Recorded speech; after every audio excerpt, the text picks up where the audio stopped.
Nuestro profesor, nuestros compañeros, estamos aquí con el doctor Rolando Silva. Bueno, comencemos primero. ¿Cómo es su método de terapia? Bueno, yo soy psicólogo clínico, trabajo todo lo que es la terapéutica en relación a psicopatología, ¿no es cierto?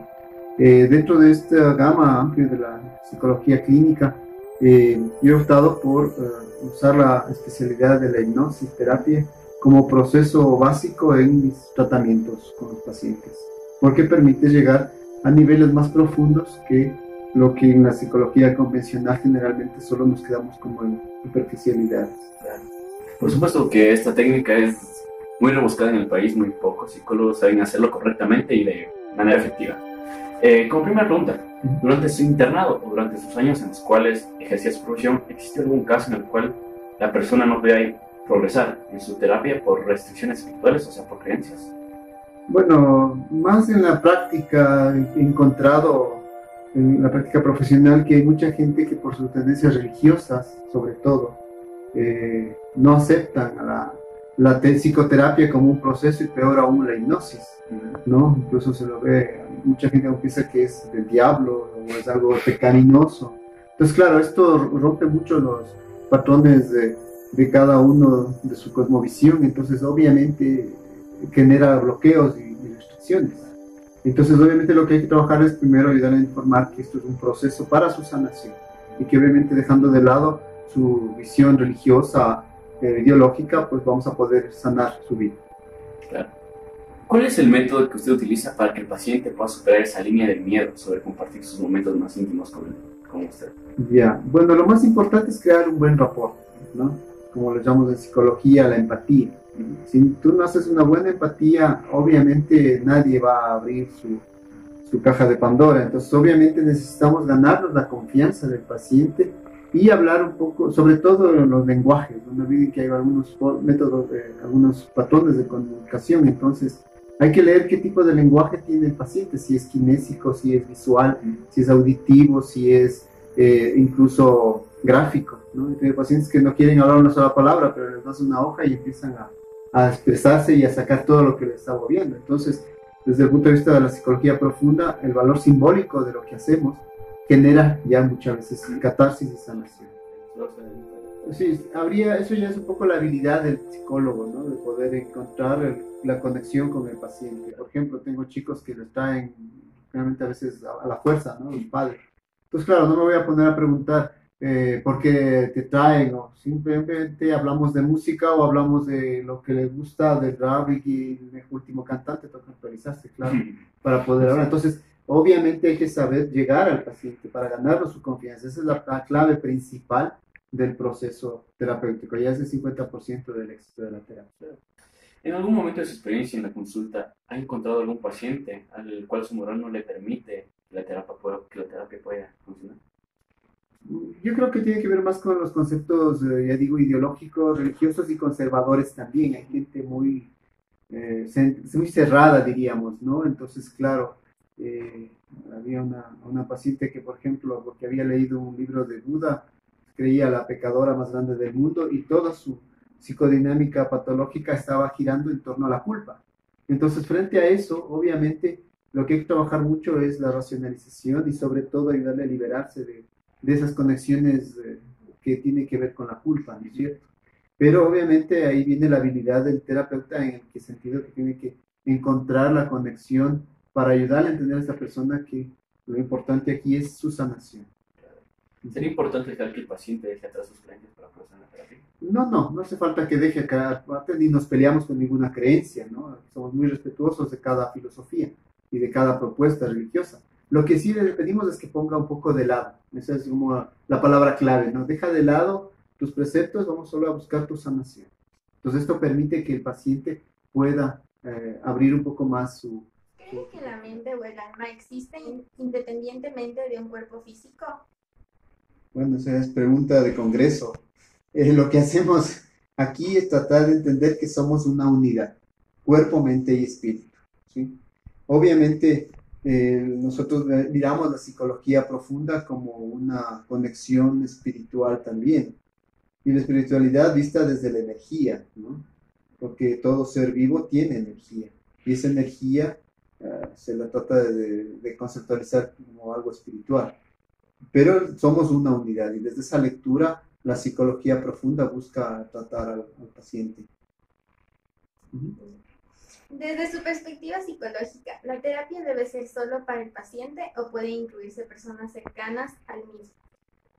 Bueno, hay algunos modelos de atención psicoterapéutica, ¿no? Por ejemplo, la terapia sistémica plantea que debemos trabajar con todo el sistema familiar, no solo el paciente identificado, que sería el paciente que llega a consulta. Aquí se aplica algo de esto, bueno, se adapta un poco el método sistémico dentro de la dinámica hipnoterapéutica, porque cada miembro es parte del pastel de la familia, ¿no? Entonces cada uno tiene que hacerse cargo de su taja de pastel. Entonces sí es importante o se recomienda que toda la familia debería estar haciendo este proceso. Pero claro, mucha gente esto es un acto voluntario, entonces no podemos exigir, pero sí recomendar y dejar claro que necesitamos trabajar con todo el sistema familiar, no solo con el paciente identificado. Si un paciente le ofrece participar en un negocio, ¿cómo reaccionaría ante esta propuesta? A ver, esto es bastante común, sobre todo en pacientes que tienen un afán económico muy alto. Y eso entra dentro de los parámetros de transferencia, ¿no? Si el paciente transfiere toda su emocionalidad y hasta su economía en la figura que está encontrando a nivel de terapeuta, ¿no? Una figura paterna. Entonces, obviamente, hay que saber manejar este tipo de comunicaciones porque sigue siendo transferencia. Entonces, esta transferencia lo que hace es permitirnos acceder al paciente. Y, por ejemplo, yo suelo recomendar a los pacientes que luego de que terminemos todo su proceso terapéutico, que generalmente es mirar cada año de la vida del paciente en todo el proceso de sesiones, tal vez lo podemos replantear. Es decir, ¿qué hago? Postergar la propuesta y su oferta, porque si le digo no, porque yo soy tu psicólogo y tú eres mi paciente, estoy rompiendo el vínculo de transferencia. Pues lo que tengo que hacer es trabajar en 3 principios básicos que tiene la psicología profunda: amor incondicional, aceptación incondicional y sanación, ¿no? Como procesos. Entonces, obviamente, si yo rechazo al paciente, puedo estar rompiendo el vínculo de transferencia, ¿sí? ¿Cree que una conducta o problema tiene una determinada causa o puede existir una multicasualidad? Definitivamente, todo trastorno, síntoma o dificultad es multicausal. Si no hay una sola causa. Están conectados, puede haber un disparador, un desencadenante, puede haber incluso se llama un efecto premórbido, ¿no? Por ejemplo, si yo tengo un padre alcohólico, puede ser que yo desarrolle también la patología, pero eso es algo que viene y que yo tengo el poder de elegir, ahí nuestro libre albedrío, ¿sí?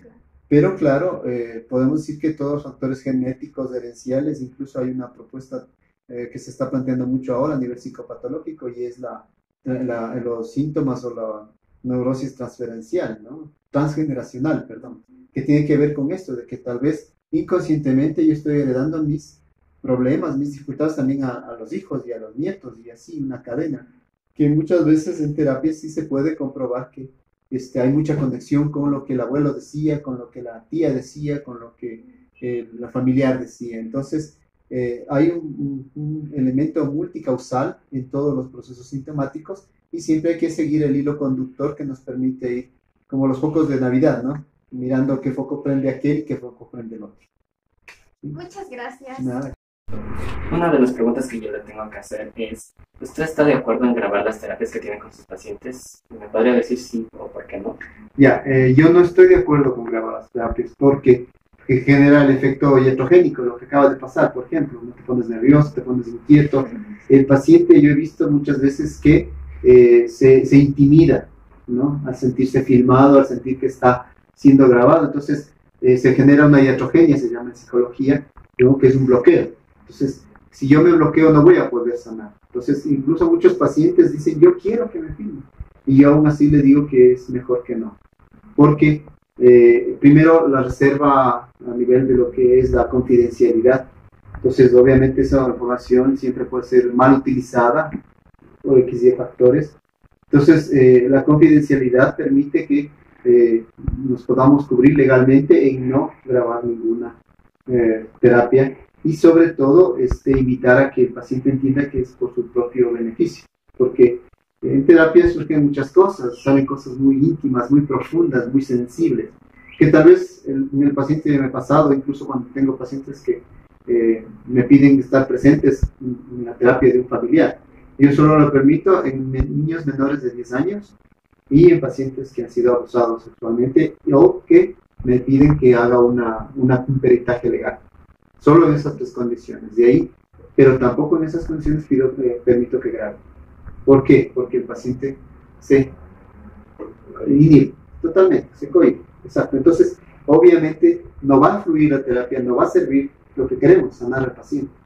Entonces, obviamente, entiendo que por situaciones legales y esto se puede hacer, pero yo personalmente, obviamente es mi trabajo, es mi área y yo pido que sea, porque ya he visto esto, ¿no? Tengo más de 20 años de experiencia, entonces sé lo que sucede, cómo no la presencia de familiares o de grabaciones o de cintas. Entonces, yo siempre recomiendo que esto más bien fluya, porque de hecho, bueno, en la terapia que hacemos aquí, la hipnosis es consciente o da de la conciencia a la inconsciencia, entonces conecta los 2 elementos. No es que vas a perder la conciencia o que vas a volar como un pájaro o algo así, no, ¿qué sentido hay de grabar? Sí, lo que necesitamos es que tú te sientas mejor, que tú cambies. ¿Sí? Otra vez, ¿se podría decir un concepto clave de su epistemología? Bueno, mi fundamento al que yo pertenezco, o la escuela a la que yo pertenezco, es jungiano, ¿no? Toda la psicología de Jung, Carl Gustav Jung, y obviamente desde esa psicología profunda planteamos todo este proceso de la psiquis, ¿no? La psiquis como lo más esencial y más arcaico que tenemos como seres humanos, ¿no? Entonces esta psiquis se expresa y expresa también toda nuestra evolución antropológica. Ustedes saben, Jung, bueno, ya van a investigar, que Jung fue todo un antropólogo de la psicología, ¿no? Entonces fue a investigar en toda la filosofía oriental y desde esa lectura nos ha brindado todo un bagaje que hasta ahora nos cuesta mucho entender, mirar y comprender toda su dimensionalidad y que obviamente conecta a los niveles espirituales, físicos y biológicos del ser humano. Entonces, por ejemplo, el principio epistemológico de la sincronicidad es como una de las máximas que planteó Jung, ¿no? Porque las cosas no se dan por casualidad, no es casualidad que ustedes estén ahora aquí y que hayan ahora elegido esta hora y este día para conversar y que hayan elegido esta carrera y que hayan elegido hacer este proceso. Todo es sincronicidad y es ¿por qué ahora estamos reunidos los 4 y no estamos jugando fútbol en la Carolina como entre comillas de otros chicos? ¿Sí me explico? Sí, este principio de sincronicidad, por ejemplo, nos permite entender que las cosas no son casualidad, ¿sí? Se dan por algo y para algo. ¿Me podría decir cuál es su opinión respecto a que un paciente y un terapeuta mantengan una relación personal? A ver, ahí eso es otro tema de congreso, porque hay una relación. ¿Sí? El momento en que paciente y terapeuta se encuentran, hay una conexión.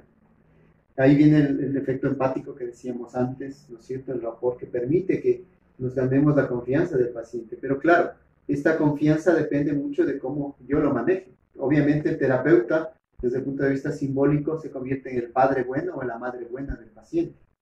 Entonces, desde esa lectura, claro, yo puedo manipular mucha esa información y hay muchos colegas, como decía mi maestro, Bruno Michael, caminamos por el filo del volcán, ¿no? Si no nos resbalamos hacia el precipicio, nos resbalamos hacia la lava ardiente.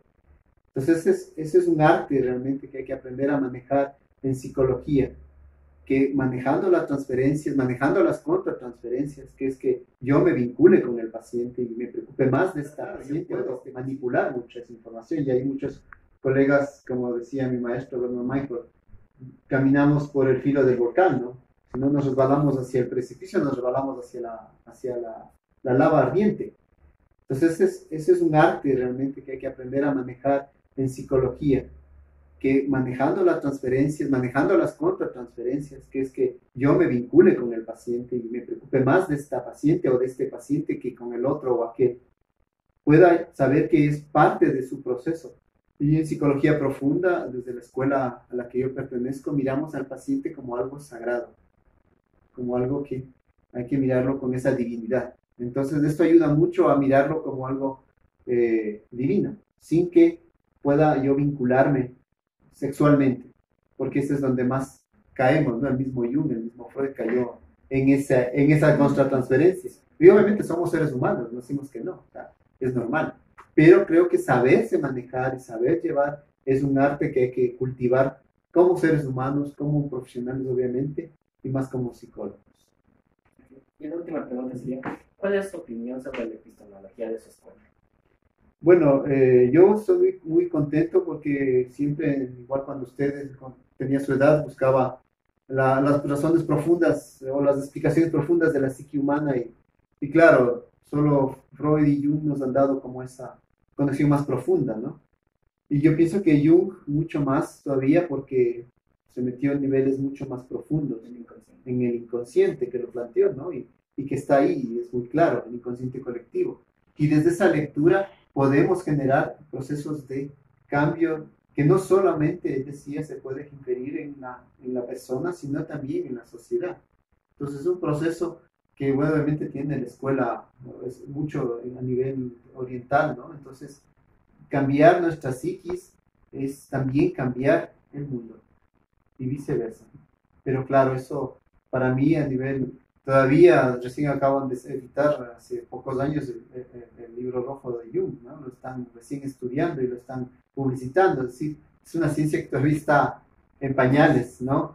Entonces creo que es como la posibilidad de darle, mirar ese nivel más profundo de la psiquis humana y encontrarle procesos de sanación también a todo lo que nos está pasando ahora, por ejemplo. Entonces, para mí la psicología profunda es el camino a seguir en profundizar y estudiar más la psicología. Muchas gracias por Nada, con gusto.